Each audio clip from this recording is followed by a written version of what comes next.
All right, Ted, I'm going to make you the best workout ever. Don't make me bite off more than I can chew. Different is good. Due to the fact that I do it different. Before you have a child that's born, you think that your child is going to be exactly like you.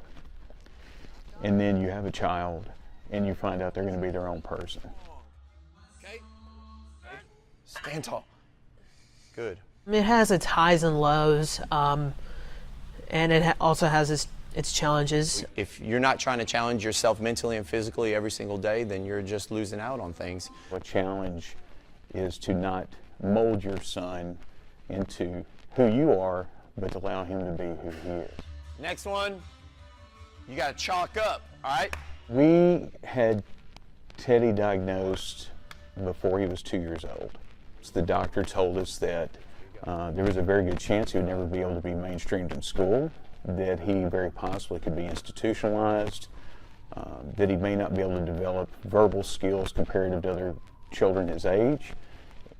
And at that time, so we're talking about 15, 16 years ago, and at that time, you could get the diagnosis, but once you left the doctor's office, you were pretty much left to your own to find a pathway.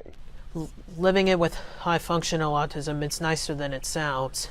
It's a diagnosis that some folks have, makes their brains process information and work differently than others. High functioning is whether you need help with anything, and the way one speaks.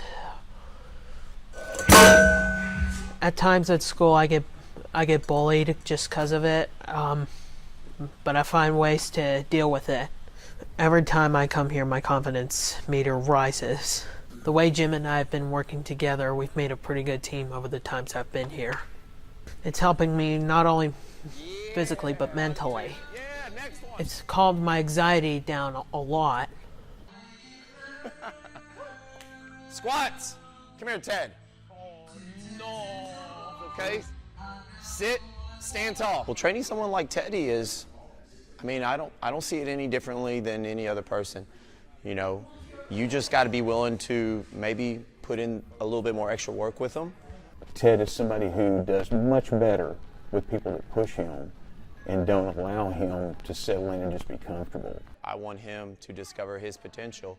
Results for Teddy were obvious quickly. That he was coming home with more self-confidence, feeling good about himself, walked taller at school, and just carried himself in a different manner. And I think that has helped him not only deal with his anxiety, but has helped him be more confident with his classmates and with friends. You know, and it's not even through lifting weights, it's through the community of the gym where we touch lives every single day. It's the AFA family on top of that. Be yourself every single day, because that's good enough for everyone.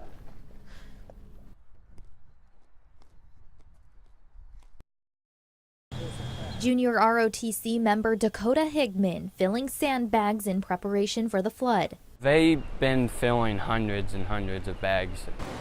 The Army Corps of Engineers anticipating water levels to surpass what the May 1990 flood brought.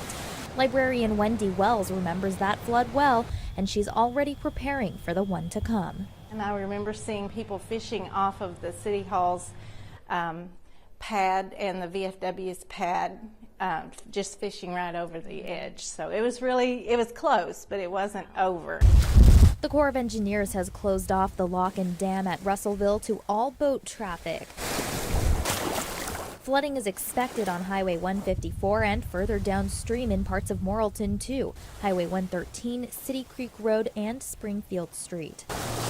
As Arkansans prepare for what officials are calling a historic flood, the spirit of Arkansas still finds a way to shine through. This is something I can give back to the community as a thank you for being so grateful. I mean, you could be broken down on the side of the road and there's going to be someone that's going to pull over and try to help you. Stephanie Bennett, Channel 7 News. It's Monday morning, April 1st. Kendrick Palmer and friend John Luke are roaming the halls of Prescott High. We was just walking to class and we heard this big bang. At first, Palmer thought it might be the sound of a frustrated student slamming the door, but reality soon set in. We just thought it was an April Fool's prank, but then me and John Luke seen the real blood and we was like, man, this ain't no April Fool's prank, this is real life. Hearing the cries of pain, fear took over. The school locked down. And amid the commotion, Palmer managed to recognize the victim. To me, Brady's like the comedian of the school. He's like one of them little comedians that makes everyone laugh even though when you think you ain't gonna laugh. I knew Brady personally. He was a really good kid. The 8th grader remains in hospital, his attacker in custody, and the motive clouded in rumors. If he makes you mad and stuff, the answer is not to go shoot him and hope he dies. That's not the nice way. Sky Kaiser, Kendrick Palmer, and John Luke stand united with the victim, hoping for peace and justice and an end to such violence from entering the halls of Prescott schools ever again. I just hope he gets better, and let's just all stay safe and look out for your loved ones and stuff like that, because you wouldn't want to lose a loved one in that situation. We got them all in our prayers, and we just hope he gets better. Well, Janelle, from destroying mobile homes to ripping apart barns, the power of Mother Nature certainly made its presence known all across Pulaski County.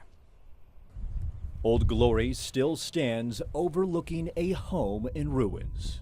This after an EF1 tornado barreled through, gutting this trailer. Debris left hanging on trees, evidence of a home that once was littered across fields. The Pulaski County Sheriff's Office confirmed 2 people were inside the trailer when the tornado hit. They survived with minor injuries. Kimberly Downs recalls that menacing sound of approaching destruction. It was not like a train or anything. It was just more kind of like whoosh. The twister made its mark. It's just really made a mess. A mess costing hundreds of thousands of dollars. We've got a barn that it picked up that was new and thrown over here feeders. It's tore down our shop completely with all the equipment. My husband had a sprayer in there and a gator. The Downs family thankful for insurance, thankful to be alive. Now it's time to rebuild. And none of us were hurt, and our homes are good, and we are just so blessed and fortunate that it turned out the way it did instead of being worse. But we do have some neighbors down the road here that could probably use some thoughts and prayers tonight. Again, no serious injuries. The Scott community now coming together after this destructive day. Janelle?